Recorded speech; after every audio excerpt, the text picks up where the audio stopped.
The rain hammered against the diner's greasy windows like 1,000 tiny fists, each droplet catching the neon glow of the open 24 hours sign and turning it into something that looked almost beautiful. Almost. But nothing in this part of town stayed beautiful for long. I wiped down the same spot on the counter for the third time, my worn cloth leaving streaks instead of cleaning them, my fingers pruned from hours of dishwater and coffee spills. It was nearly midnight, and the diner smelled like burnt coffee, old grease, and the desperation that clung to everyone who walked through those doors at this hour. My feet ached in my cheap sneakers, the ones with the sole starting to peel away from the canvas. I'd been on shift since 2 in the afternoon, pulling a double because Sarah called in sick again, and my manager Jerry didn't care that I'd already worked 6 days straight. He just grunted and told me table 4 needed more ketchup. I was invisible here. Just another waitress in a stained apron.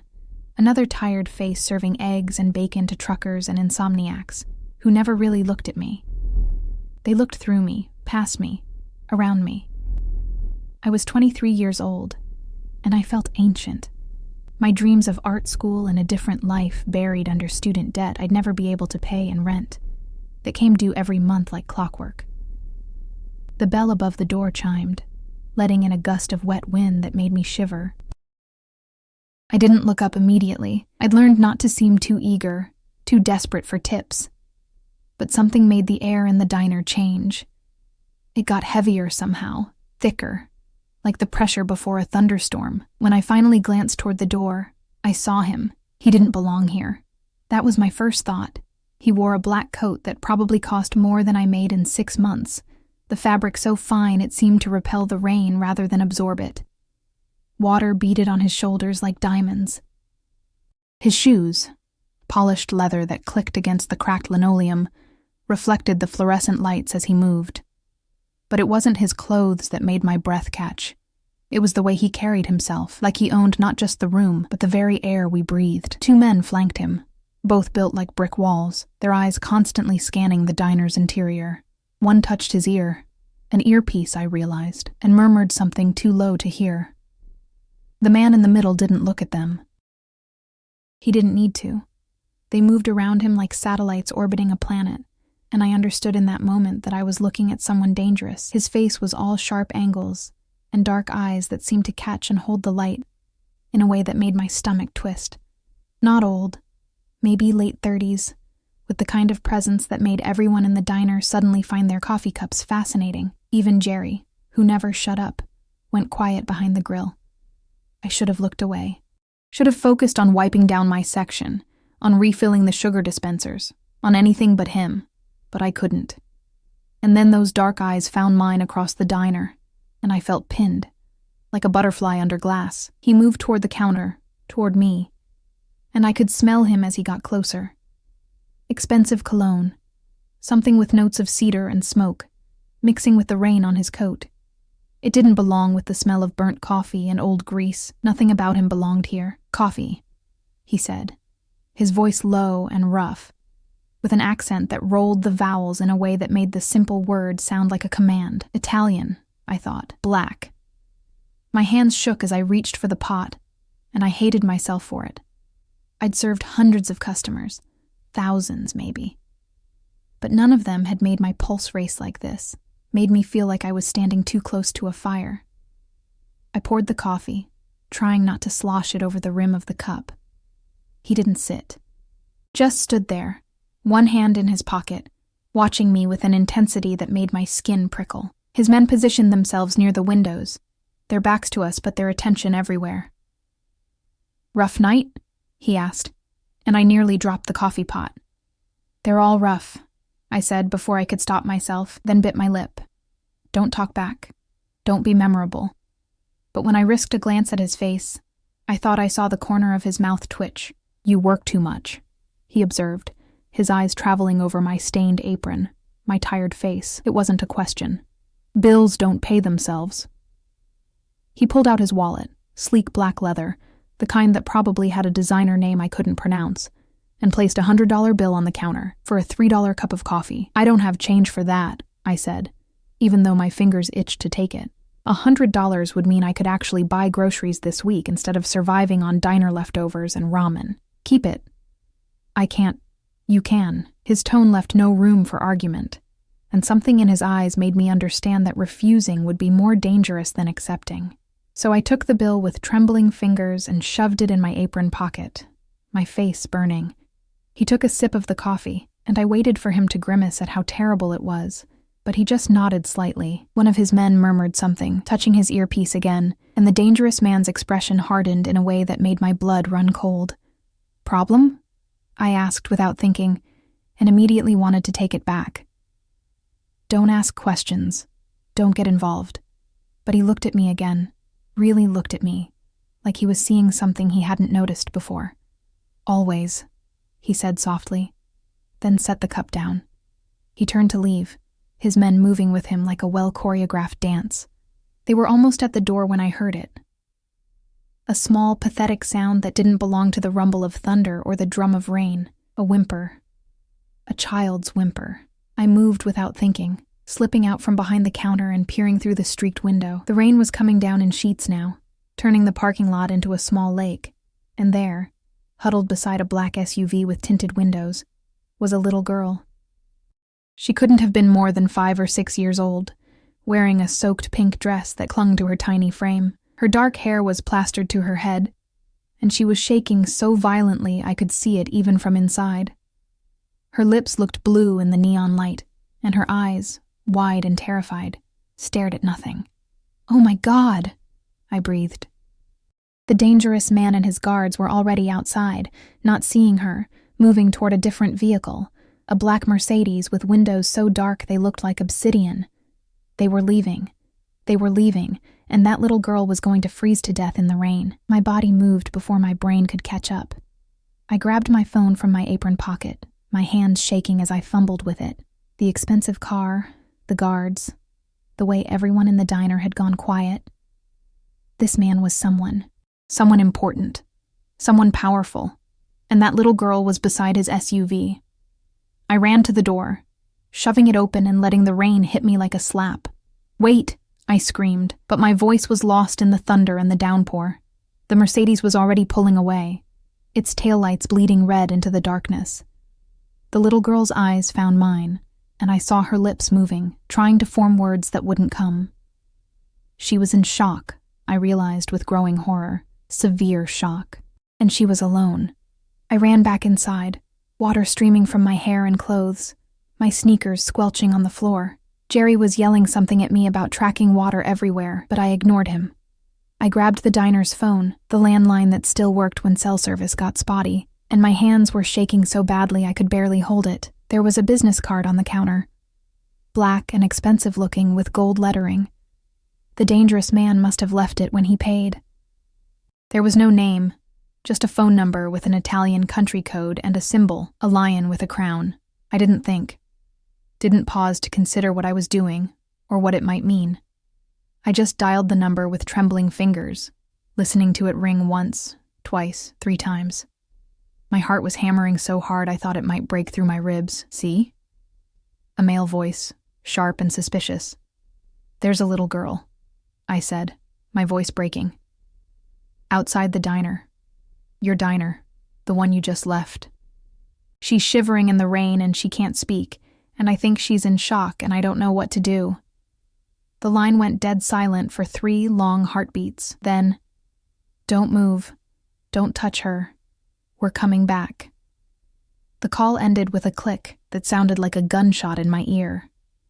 I dropped the phone and ran back outside, not caring about the rain or Jerry's shouting or anything except that little girl huddled in the darkness.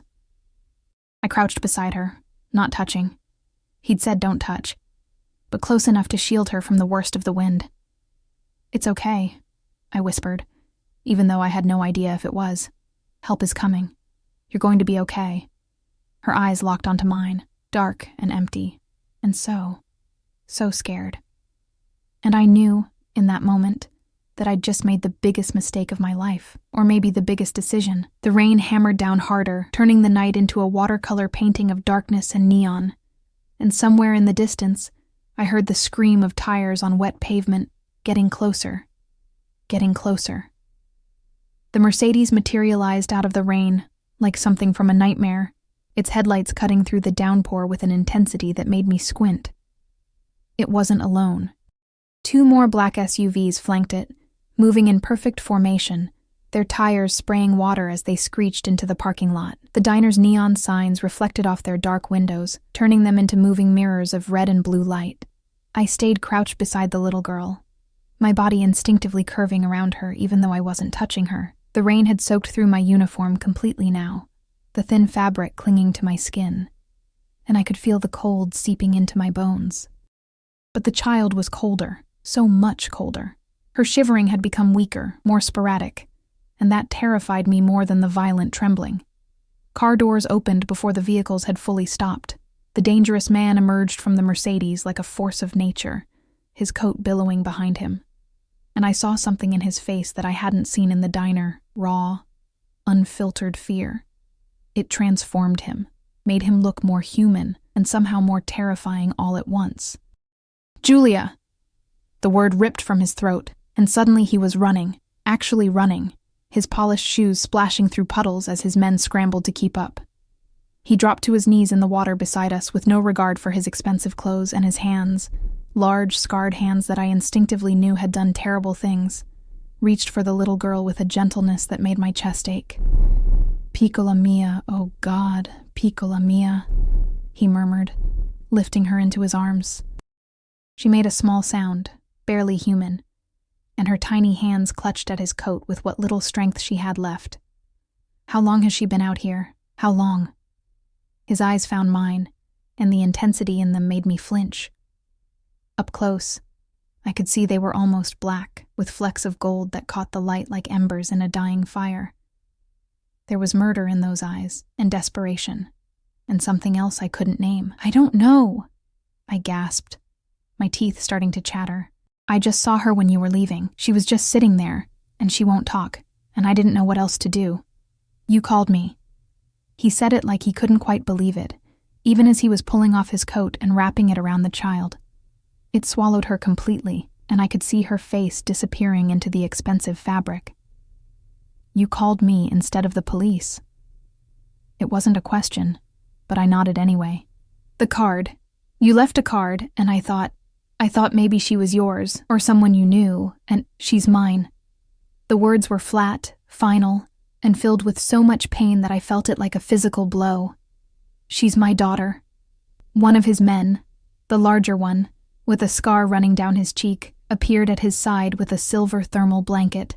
They moved with practiced efficiency, wrapping it around the coat, around the little girl who still wasn't speaking. Her eyes were closed now, and that seemed worse somehow. "Hospital," the dangerous man barked, and immediately his men were moving, one of them speaking rapidly into a phone in Italian, words I couldn't understand but that sounded urgent and commanding. "Get Dr. Russo. Tell him we're coming in through the private entrance. No one sees her. No one." He stood, cradling his daughter against his chest like she weighed nothing, and those dark eyes fixed on me again. I was shivering violently now, my lips probably as blue as his daughter's had been, and I watched water drip from my hair onto the pavement. "You're coming with us," he said. "What? No, I can't. I have to work. My shift isn't now." The command in his voice made it clear this wasn't a request. One of his men, not the scarred one, another with cold blue eyes, was already moving toward me, his hand reaching for my arm. "Wait." I tried to step back, but my legs were shaking too badly. "I don't even know you. I don't know who you are or Marco Salvatore." He said it like it should mean something, like those 2 words should explain everything. And maybe they did, because I saw Jerry's face pressed against the diner window, white as a sheet, his mouth hanging open. "And you just saved my daughter's life, so yes, you're coming with us." The man with blue eyes, his grip was gentle but absolutely firm, guided me toward one of the SUVs. I looked back at the diner, at Jerry and the few customers who were all staring now, their faces a mixture of shock and fear and something that looked almost like pity. "My things," I heard myself say stupidly. "My purse is inside. We'll get you whatever you need." Marco Salvatore was already moving toward the Mercedes, his daughter secured in his arms. "Get her in the car, Alessandro. Make sure she's warm." Alessandro, the blue-eyed man, nodded once and opened the SUV's door. The interior was all black leather, and the smell of expensive cologne and gun oil. I could see a weapon holstered under his jacket as he helped me inside, and my brain finally caught up with what was happening. I was getting into a car with armed men who worked for someone named Marco Salvatore, a name that made my manager look like he'd seen a ghost. Men who moved like soldiers and spoke in codes, and probably did things that would make me sick if I knew the details. But that little girl, Julia, she was so small, so cold, and her father's face when he'd seen her. The door closed behind me, sealing me in warmth and leather, and the point of no return. Another man slid into the driver's seat, and Alessandro took the passenger side, his hand resting casually near his weapon. The Mercedes was already pulling out of the parking lot, and we followed, the third SUV taking up the rear. "Where are we going?" My voice sounded small, foreign. "Private hospital," Alessandro said without turning around. His English was perfect, barely accented. "Mr. Salvatore has arrangements." Of course he did. Men like that always had arrangements. We drove in silence through rain-slicked streets, the city passing by in blurs of light and shadow. I pressed my face against the window, watching familiar landmarks become unfamiliar in the darkness. We were heading toward the north side, where the buildings got taller, and the cars got more expensive, and people like me didn't exist except to serve coffee and clean floors. My phone buzzed in my pocket. Probably Jerry. Probably firing me. I didn't check it. My hands were still shaking, and I couldn't tell if it was from cold, or fear, or the adrenaline that was starting to crash through my system. "You did good," Alessandro said suddenly, and I jumped.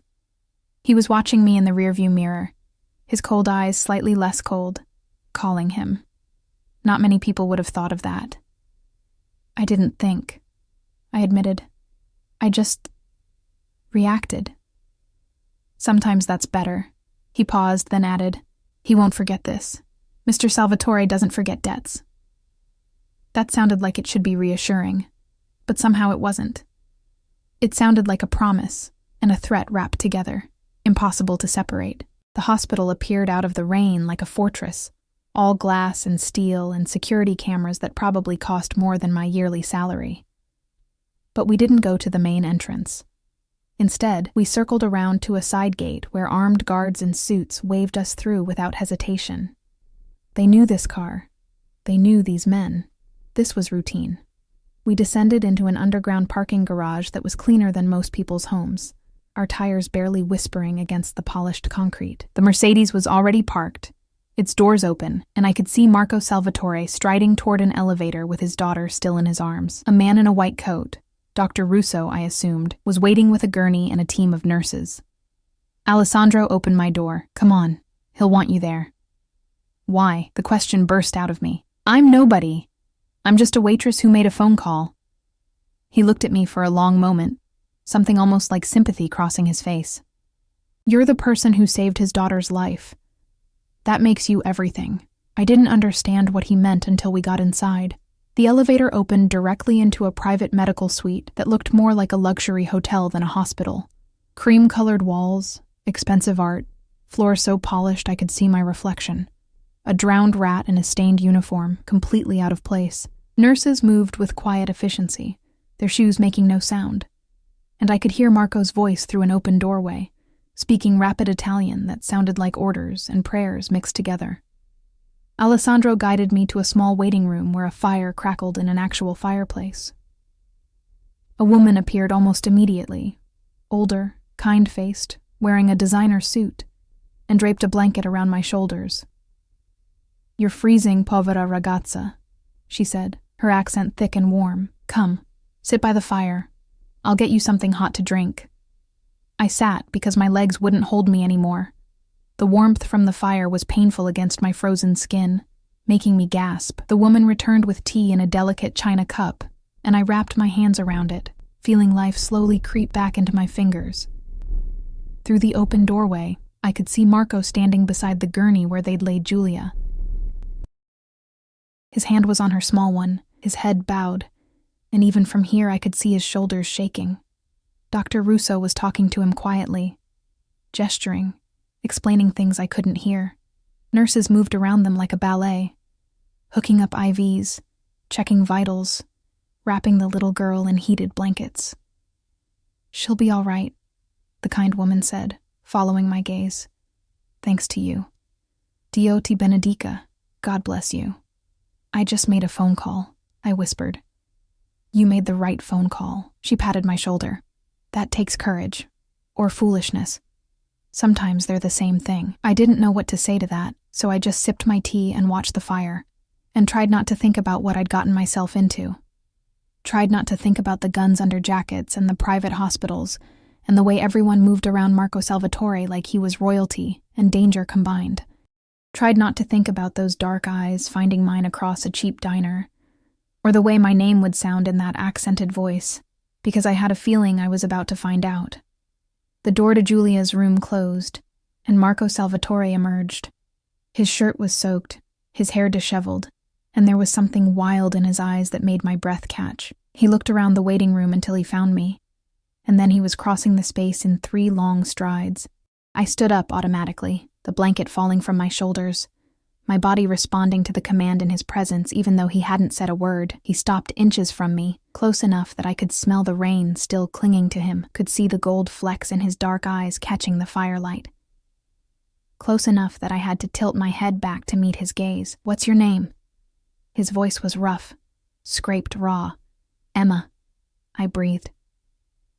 "Emma Carter." He repeated it slowly, like he was tasting each syllable.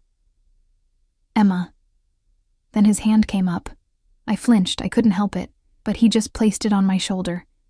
His touch surprisingly gentle for someone so dangerous. "My daughter is alive because of you. Because you saw her when no one else did. Because you called me instead of waiting for authorities who would have asked questions and wasted time she didn't have. Anyone would have..." No. The word was absolute. They wouldn't have. Most people would have looked away, would have assumed she belonged to someone else, would have called 911 and let the system handle it. You didn't. You acted. You saved her.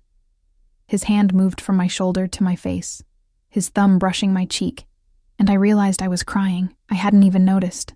"I owe you a debt," he said softly, and something in those words sounded like a vow. "And I always pay my debts, Emma Carter.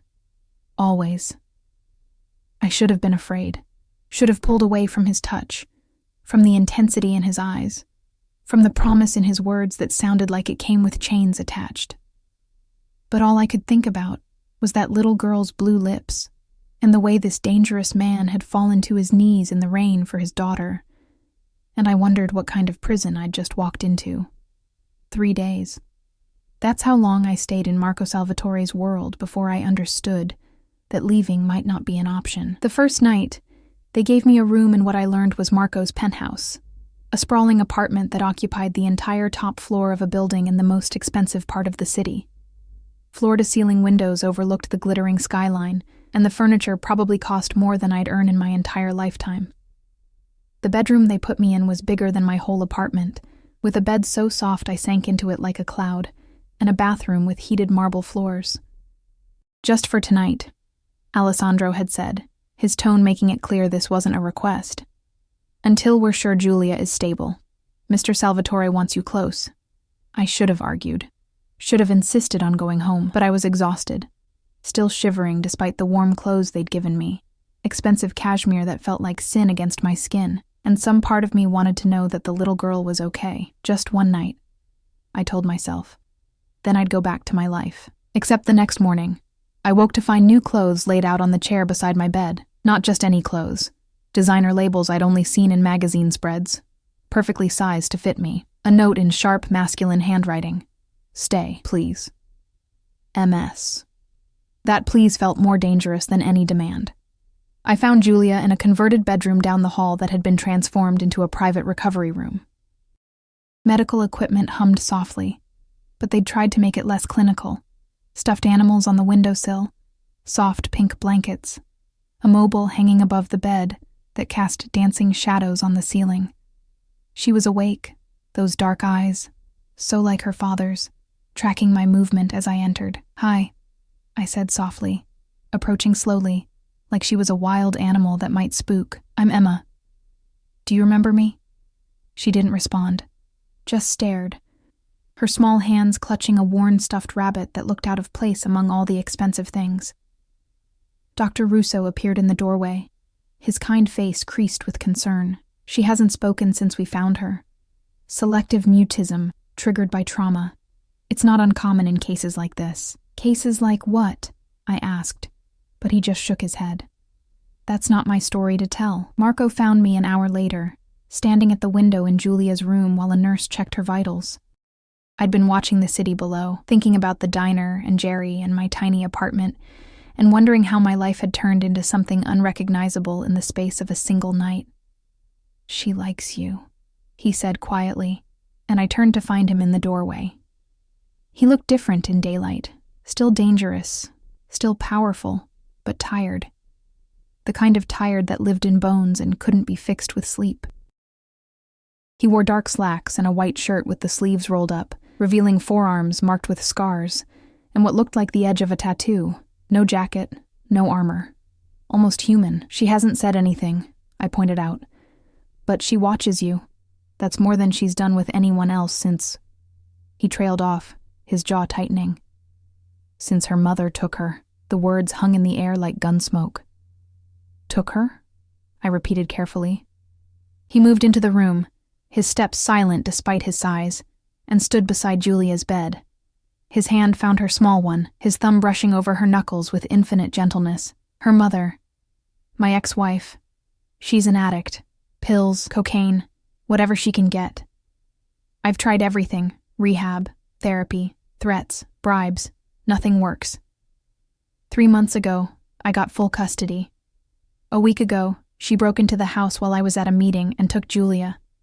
His voice was flat, emotionless, but I could hear the rage underneath, could see it in the way his free hand clenched into a fist. "I've had every resource looking for her, every contact, every favor owed.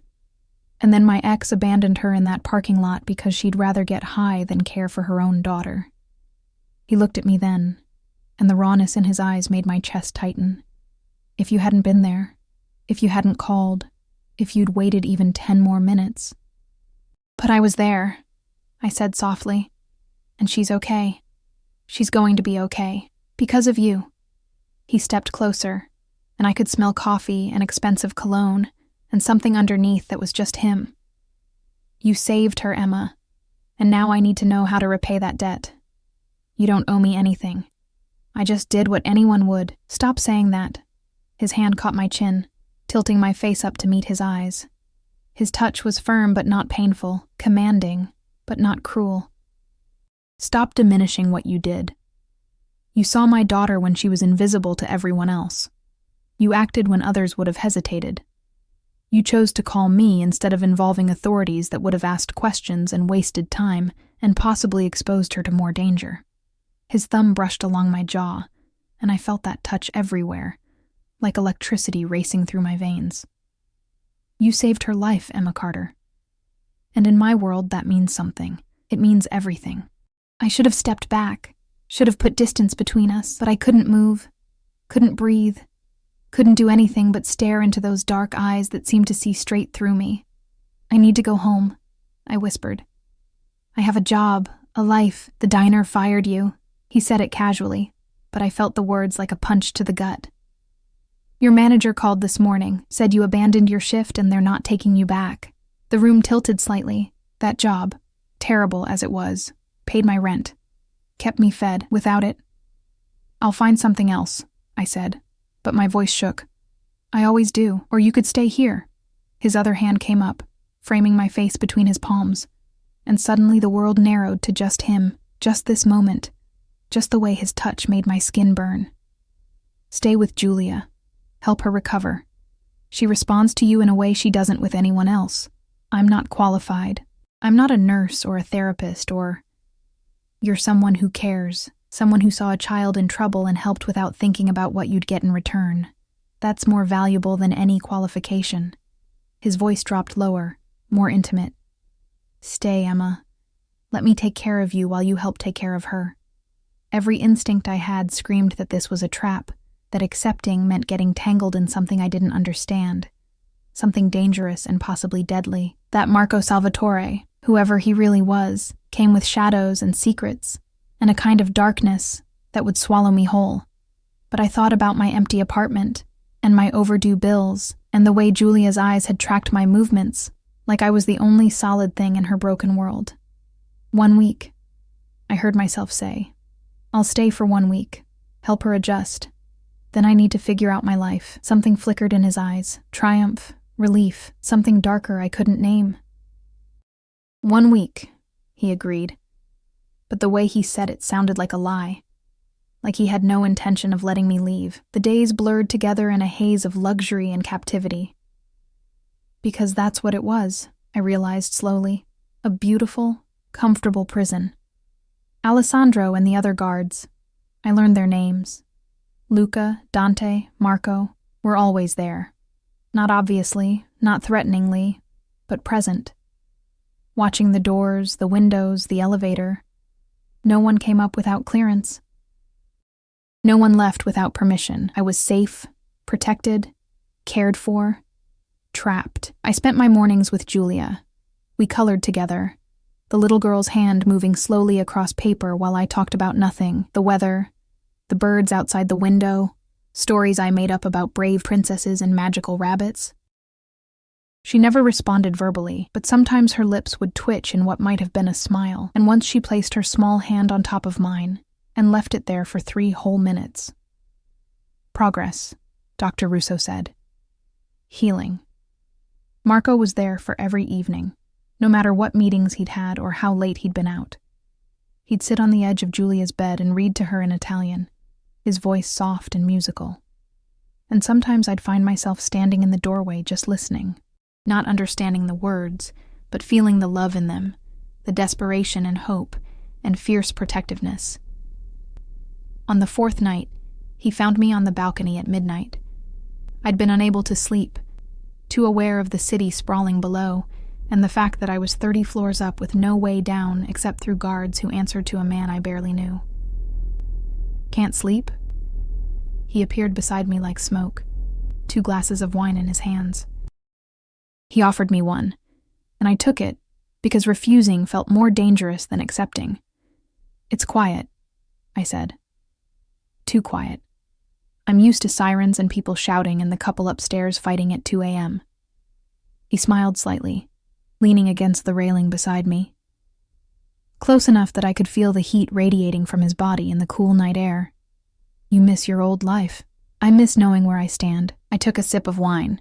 Expensive, smooth, tasting like cherries and something I couldn't name. There. I was just a waitress. Nobody important. Nobody dangerous. Here, I don't know what I am. You're the woman who saved my daughter. He turned to face me fully, and the city lights cast shadows across his face that made him look like something from a Renaissance painting. Beautiful and terrifying in equal measure. You're the woman I owe everything to, the woman I think about constantly. The woman I want to keep safe from a world that would destroy her. My breath caught. You don't even know me. I know enough. His hand came up, tucking a strand of hair behind my ear, and the gesture was so intimate it made my heart stutter. I know you work yourself to exhaustion for barely enough to survive. I know you put a child's safety before your own without hesitation. I know you're kind and brave and so fucking beautiful it hurts to look at you. Marco, I know this scares you, he continued, his voice dropping to something that was almost a whisper. I know what I am, what my world is. I know you should run from me as fast as you can, but I also know that when I look at you, I see something I haven't seen in years, hope, light, something worth protecting. His thumb traced along my cheekbone, and I felt tears forming even though I didn't know why I was crying. Stay, he whispered. Not for a week. Stay, let me take care of you. Let me show you what it means to be cherished instead of invisible. Let me give you a life where you don't have to struggle and scrape and survive on scraps. That sounds like a cage, I said, but my voice had no strength behind it. It's only a cage if you want to leave. His forehead touched mine, and I could feel his breath against my lips. And I don't think you do. Not really. I think you're tired of fighting alone. I think you want someone to see you, really see you, the way I do. He was right, and that terrified me more than anything else. Because some part of me, the part that was so tired of being invisible, of struggling, of wondering where my next meal would come from, wanted exactly what he was offering, wanted to sink into the luxury and safety, and let someone else carry the weight for once. Wanted him, even though I knew it was dangerous. I'm not a good man, Emma, he said against my skin. I've done things that would make you sick. Hurt people. Destroyed lives. But for you, for my daughter, I would burn the world down and stand in the ashes, smiling. It should have horrified me. Instead, it made something dark and needy twist in my stomach. 1 month, I whispered. Let me stay for 1 month. Help Julia. Figure out what this is. His smile was slow and dangerous and full of promise. 1 month, he agreed, and then his lips brushed against mine. Barely a kiss, more like a vow. And I tasted expensive wine and danger and the death of my old life. When I pulled back, I saw Julia standing in the doorway, her stuffed rabbit clutched to her chest. She was watching us with those dark, knowing eyes, and for the first time since I'd met her, I saw her smile. A real smile, small and shy and beautiful. And I realized I'd just agreed to stay in a cage lined with silk and gold, and a man whose touch felt like fire. The question was whether I'd ever want to leave. The month passed like a dream, or maybe a nightmare disguised as a fantasy. Julia began speaking in the 3rd week. Not full sentences, just small words whispered like prayers. Emma. Papa. Rabbit. Each one felt like a miracle, and I watched Marco's face transform every time his daughter's voice broke the silence. He'd pull her into his arms and press his face into her hair, and sometimes I'd see his shoulders shake in a way that told me he was crying, even though he'd never let anyone see his tears. I became part of their routine without realizing it was happening. Morning breakfast together at the long marble table, Julia sitting between us with her rabbit. Afternoons in the playroom that had materialized seemingly overnight, filled with toys and books and art supplies that cost more than most people's cars. Evenings when Marco would come home, sometimes early, sometimes late, sometimes with blood on his cuffs that he thought I didn't notice, and we'd have dinner like we were a family. Like this was normal. Like I wasn't living in a penthouse with a man who commanded fear with a glance, and whose guards carried enough weapons to start a small war. My old life faded like a photograph left too long in the sun. My apartment, I'd called my landlord to break the lease, and Marco had sent men to pack up my things. Everything I owned fit into 4 boxes that now sat in a closet in my bedroom. 4 boxes to represent 23 years of existence. It should have made me sad, but mostly I just felt numb. The clothes appeared gradually. At first, I thought they were temporary. Borrowed things to get me through. But the labels were cut out, sized perfectly to fit me, and they kept coming.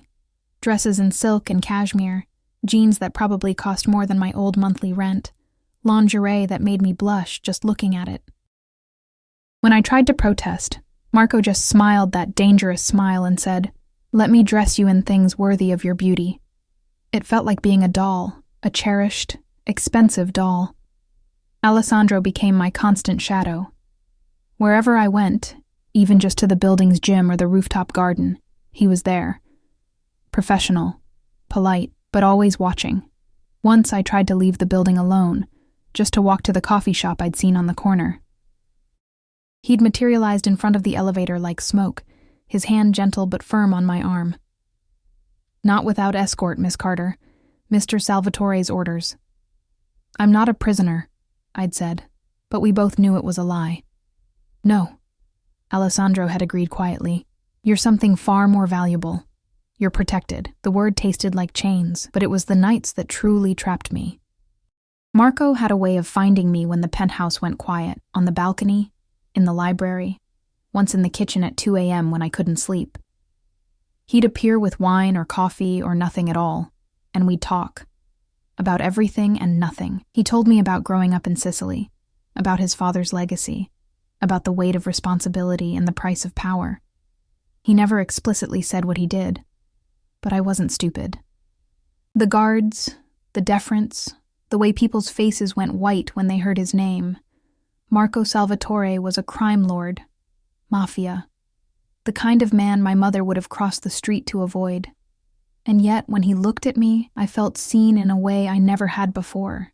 He touched me constantly, small, possessive gestures that felt like brands, his hand on my lower back when we walked, his fingers brushing my hair from my face, his palm cupping my cheek when he said goodnight. Never pushing for more, but the promise of it hung between us like smoke, thick and suffocating and intoxicating. "You're mine to protect," he'd said one night, his thumb tracing my bottom lip. "Mine to care for. Mine to keep safe from everything that could hurt you." "I'm not yours," I'd whispered. But it sounded like a question. Not yet. His smile had been pure predator. "But you will be." The truth arrived on a Tuesday afternoon in the form of a blonde woman in a designer suit and murder in her eyes. I was in the playroom with Julia, building a castle out of blocks, when I heard shouting from the main room. Alessandro's voice, sharp with warning, and then a woman's scream, wordless and full of rage. "Stay here," I told Julia, but she grabbed my hand with surprising strength, her eyes wide with fear. So I pulled her behind me and moved toward the doorway, my heart hammering. The woman was stunning in the way that only money and good genetics could create. Long blonde hair, perfect makeup, a dress that probably cost 5 figures, but her face was twisted with fury and something else, desperation, as she struggled against Luca's hold. "Let me go. She's my daughter. You can't keep me from my daughter." Marco stood in the center of the room like a pillar of ice, his hands in his pockets, his face expressionless, but I could see the rage in the set of his shoulders, the tightness around his eyes. "You lost the right to call her your daughter when you abandoned her in the rain to die," he said, his voice so cold it made my breath catch. "I didn't abandon her. I left her somewhere safe, somewhere she'd be found, in a parking lot, at midnight, in a storm, while you were high out of your mind." Each word was a bullet. "The doctors found cocaine and oxycodone in your system when the police picked you up." Again, Isabella, always again. So this was Julia's mother, Marco's ex-wife, the woman who'd stolen her own daughter and left her to freeze. Isabella's eyes found me and Julia in the doorway, and something ugly crossed her beautiful face. "Who the fuck is that? You replaced me? Already moved your whore into our home with our daughter?" "This was never your home," Marco said quietly, but there was death in his voice. "And Emma is worth 1,000 of you. She saved Julia's life while you tried to end it." "I didn't try to—" Isabella's voice broke, and suddenly she was crying, mascara running down her cheeks. "I love her. I love my baby. I made a mistake. I was confused and scared and—" "You were high." Marco moved closer to her, and I saw Luca tense, ready to intervene. "You've been high for 2 years. Through every broken promise, every missed visitation, every time you chose drugs over your own child. And now you expect sympathy? I expect to see my daughter." Isabella lunged toward us, and I automatically pulled Julia behind me more fully. The little girl made a small, frightened sound. The first sound of fear I'd heard from her, and buried her face in my legs. Marco's expression transformed into something terrible. "Get her out," he said to Luca. "Now. And make sure she understands, if she comes near this building again, if she tries to contact Julia, if she so much as speaks my daughter's name." "You'll what?" Isabella spat. "Kill me? Go ahead, Marco. Put me out of my misery. At least then I won't have to watch you play house with some cheap—" The slap came from nowhere, and I flinched at the sound, but it wasn't Marco who'd hit her. It was Alessandro, his face cold and professional. "You will show respect in Mr. Salvatore's home," he said quietly, "or you will be removed by force." Isabella laughed, the sound brittle and broken. "Respect? From the man who took everything from me? Who stole my daughter and my life and—" "You destroyed your own life," Marco interrupted. "With every pill, every line, every choice you made that put your addiction before your family. Don't blame me for the consequences of your actions." Luca was already dragging her toward the elevator, her struggles weakening as whatever drug cocktail she was on started to fade. At the elevator doors, she turned back one last time. "She'll hate you," Isabella said, her voice thick with tears. "Eventually, Julia will hate you for keeping her from me, and your little pet, She gestured at me with contempt. She'll figure out what you really are and run screaming. The elevator doors closed on her face, and silence fell like a hammer. Marco stood motionless for a long moment, his back to us, his hands clenched into fists. I could see him shaking with suppressed rage, could practically feel the violence radiating off him in waves. Then Julia pulled away from me and ran to her father, throwing her small arms around his legs. "Don't let her take me," she whispered, the most words she'd spoken since the night in the rain. "Please, Papa, don't let her take me away from you and Emma." Marco dropped to his knees and pulled his daughter into his arms, his face buried in her hair. "Never," he said roughly. "Never, piccola mia. You're safe. You're home. No one will ever take you from me again." Over Julia's head, his eyes found mine. Dark and intense and full of something that looked like need and possession and a kind of desperate hunger. "Thank you," he mouthed silently, "for protecting her." I nodded, unable to speak past the lump in my throat. Because I'd just realized something terrifying. I hadn't protected Julia out of duty or obligation. I'd protected her because she felt like mine. Because in the space of 3 weeks, this little girl had wrapped herself around my heart so completely that the thought of anyone hurting her made me want to commit violence. And Marco, he'd wrapped himself around something deeper, something I didn't want to name because naming it would make it real. That night, after Julia finally fell asleep clutching both her rabbit and my hand, Marco found me on the balcony. He looked exhausted, older somehow, the weight of the confrontation showing in the lines around his eyes. "I'm sorry you had to see that," he said quietly, coming to stand beside me at the railing. "Is she always like that?" "When she's using, yes, which is always." He rubbed his face tiredly. "I tried to help her, paid for the best rehabs, the best therapists, but you can't save someone who doesn't want to be saved. And Julia has full legal protection from her mother.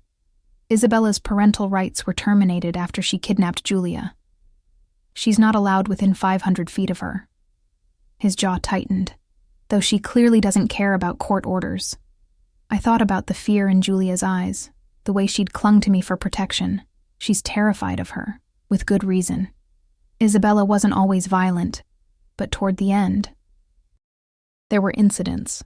A slap here, rough handling there, things I didn't see until it was almost too late. His voice broke slightly. "I failed to protect my daughter from her own mother. But you're protecting her now." I turned to face him, and suddenly we were inches apart, close enough that I could see the gold flecks in his eyes catch the city lights. "You got her away, got her safe. That's what matters. And you." His hand came up to cup my face, his touch achingly gentle.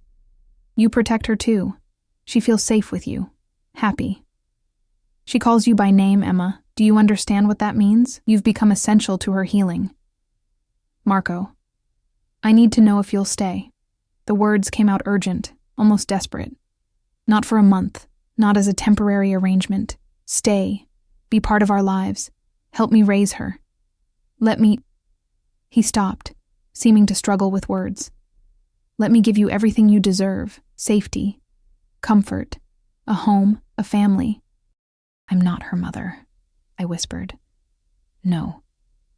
You're better. You're the person who chose her, who saved her, who loves her without the obligation of blood." His thumb brushed away a tear I hadn't realized had fallen. "And I'm asking you to choose us, choose me. Let me make you mine in every way that matters." It should have been romantic, should have felt like a declaration of love. But all I could hear was that word. Mine. Like I was something to be owned, possessed, kept. "What if I say no?" I asked. "What if I want to leave?" His expression didn't change, but something shifted in his eyes, something dark and dangerous and absolutely uncompromising. "Then I'll let you go," he said softly.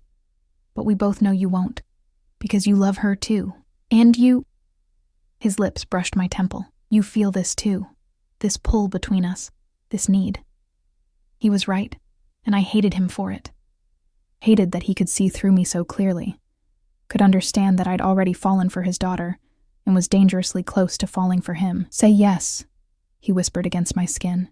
Say you'll stay. Say you're mine. And God help me, I did. Yes. The word sealed my fate like a contract signed in blood. 6 months later, I stood in Marco's office and realized I'd become someone I didn't recognize. The woman in the reflection of his floor-to-ceiling windows wore a dress that cost more than my old car. Her hair professionally styled, her skin glowing from spa treatments I'd stopped feeling guilty about. She looked expensive, polished, like she belonged in this world of marble and leather and quiet power. She looked like Marco Salvatore's woman, and she was a prisoner who'd learned to love her cage. It started subtly, the way all prisons do. A suggestion that I shouldn't go to certain parts of the city because they weren't safe. A gentle insistence that Alessandro accompany me everywhere because Marco worried. A new phone that he'd set up himself, though I noticed later that it had tracking software I hadn't installed. For your protection, he'd said when I confronted him, so I always know you're safe. Safe. That word had become a knife that cut both ways. The penthouse had become my entire world. I hadn't seen my old friends in months. They'd stopped calling after I'd canceled plans one too many times, always with the same excuse. Marco needed me. Julia needed me. It wasn't a good time. My art supplies sat untouched in a corner because Marco had hired a professional tutor for Julia, and somehow I'd become her primary caregiver. Not that I minded. I loved that little girl with a fierceness that sometimes scared me. But I'd stopped being Emma Carter, struggling waitress with dreams of art school. I'd become Emma, Marco's beautiful doll, kept and dressed and controlled with such gentleness, I almost didn't notice the chains. Almost. The breaking point came on a Wednesday evening. I'd asked, not for the first time, about taking an art class at a community center I'd found. Something just for me, a few hours a week to remember who I used to be. No. Marco didn't even look up from the documents he was reviewing, his pen moving across paper with sharp, decisive strokes. What do you mean, no? I crossed my arms, feeling anger rise in my chest, an emotion I'd learned to suppress around him. It's just a class. 3 hours on Saturday mornings. Alessandro can come with me if you're worried about safety. I said no, Emma. His tone was gentle, but absolutely final. That neighborhood isn't secure. The building has inadequate exits. Too many variables I can't control. You mean too many variables where I'm not under your direct supervision? Finally, he looked up, and I saw something flicker in his dark eyes. Surprise, maybe, that I'd pushed back. This is for your protection. This is about control. The words burst out of me. 6 months of frustration and suffocation finding voice. You control where I go, who I see, what I do. I can't leave this building without an armed escort. I can't make a phone call without wondering if you're listening. I can't even take a fucking art class without your permission. Marco set down his pen slowly, deliberately, and stood. He moved around the desk with that predatory grace that used to make my pulse race with desire. Now it just made me want to run. You think I control you? His voice was still soft, still gentle, and that made it worse. Everything I do is to keep you safe, to give you a life without struggle or pain. You have everything you could want, except freedom. I backed away as he approached, my hands shaking. Except choices, except the ability to be a person instead of a possession. He stopped moving, and for a moment something that looked like pain crossed his face. You're not a possession. You're yours? I laughed bitterly. That's what you always say, isn't it? You're mine, Emma. Mine to protect, mine to care for, mine to keep. But what you really mean is mine to control, mine to cage, mine to own. Is it so terrible? His voice dropped to something almost pleading. To be cherished, protected, to never have to worry about money or safety or... Yes. The word came out as a shout, and I saw Alessandro shift in the doorway, his hand moving toward his weapon. I lowered my voice, but the intensity remained. Yes, Marco, it's terrible. Because I'm not living, I'm just existing in a beautiful prison. And you're my jailer who thinks he's my savior. Silence fell like a bomb, and I watched emotions war across his face. Anger, hurt, confusion, and underneath it all, that possessive obsession that had seemed romantic 6 months ago and now felt suffocating. I love you, he said finally, and the words should have been beautiful. Everything I do because I love you. You and Julia. You're my family, my world. And I will do whatever it takes to keep my world safe, even if it destroys me, I whispered. Even if keeping me safe means killing who I am? You don't understand. Then make me understand. I moved closer, desperate for him to see me, really see me. Make me understand why loving someone means controlling them, why protecting someone means imprisoning them.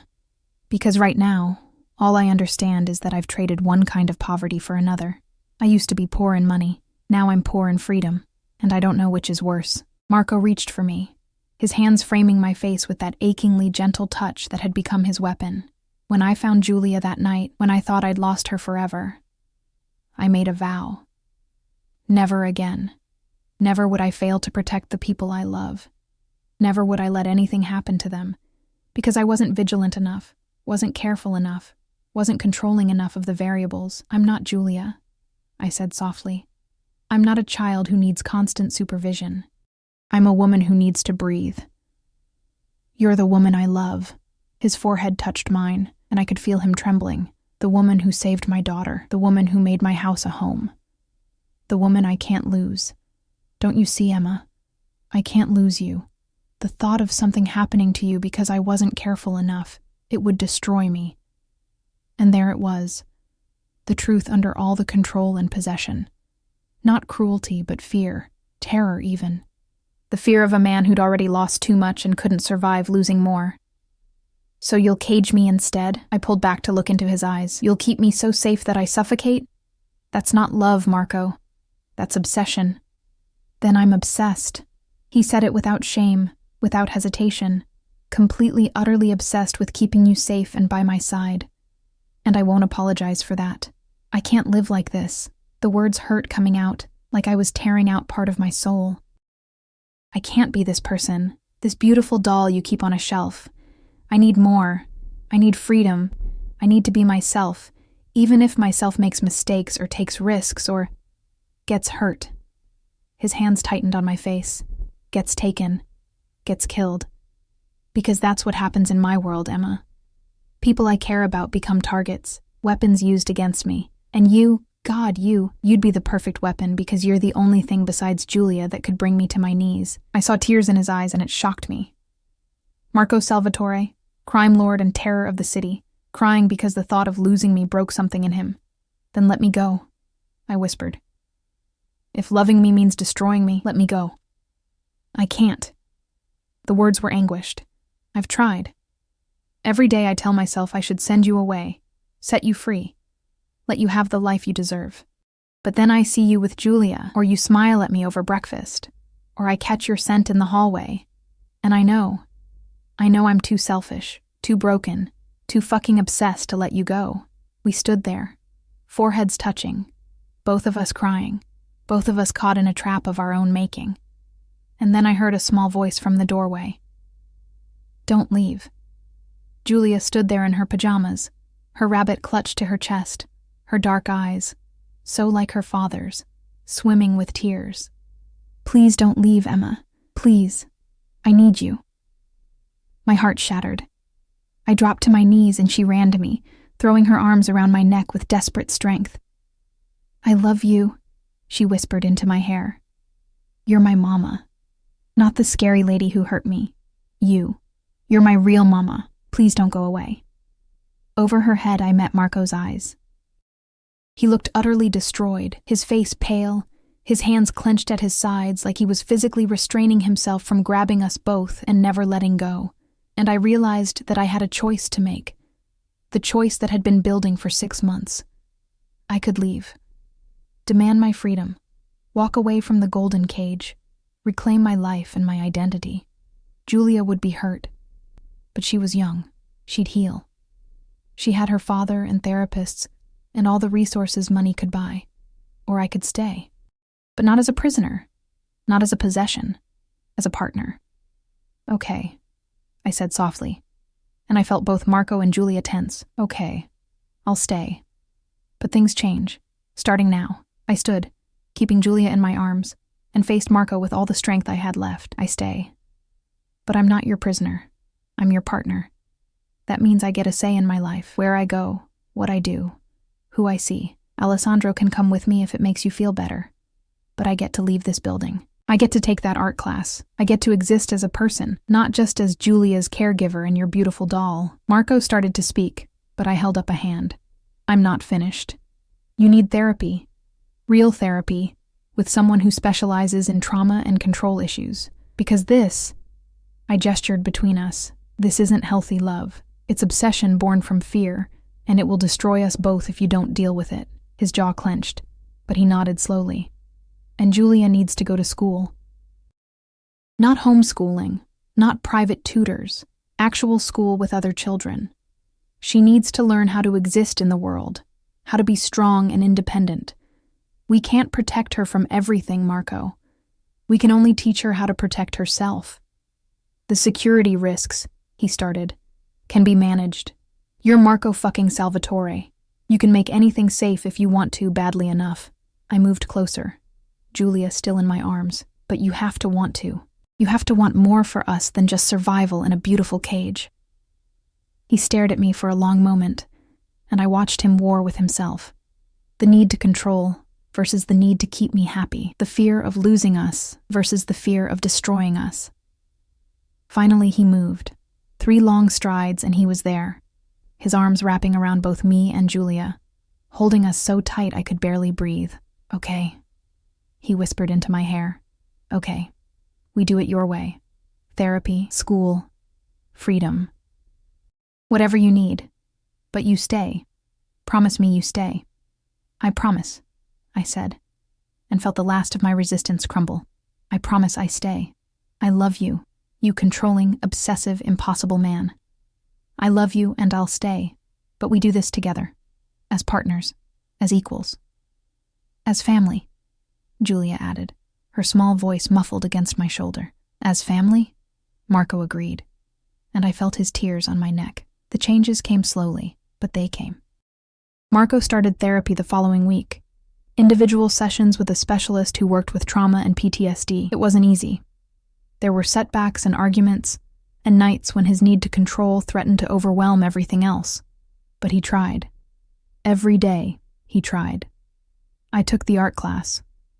Alessandro came with me, blending into the background with professional ease, but I was there, creating again, remembering what it felt like to be Emma instead of just Marco's woman or Julia's surrogate mother. Julia started at a small, exclusive school with security measures that would make Fort Knox jealous. The first day, Marco was barely functional with worry, but she came home excited, chattering about her new friend Sophia and the art project they'd done. And slowly, painfully, Marco learned to let her grow. We weren't perfect. Marco still tracked my phone. I'd learned to accept it as his version of compromise. I still had guards, still lived in his penthouse, still existed in his world of shadows and danger. But now it felt like a choice instead of a prison. Like I was choosing him, choosing this life, instead of being trapped in it. 6 months after that confrontation in his office, Marco asked me to marry him, not with a dramatic proposal or a public display, but quietly. In the dark of our bedroom, his voice rough with emotion. Make it official, he whispered against my skin. Be my wife. Let me give you my name and all the protection that comes with it. Let me love you openly, completely, for the rest of our lives. I thought about the girl I used to be, the invisible waitress with nothing but dreams and debt. I thought about the woman I'd become, stronger, more confident, learning to navigate a world of danger and luxury with equal grace. And I thought about Julia, asleep down the hall with her rabbit, calling me Mama without hesitation now. Yes, I said. Yes, I'll marry you. The wedding was small, just family and Marco's closest associates, held in the penthouse with the city sprawling below us like a carpet of stars.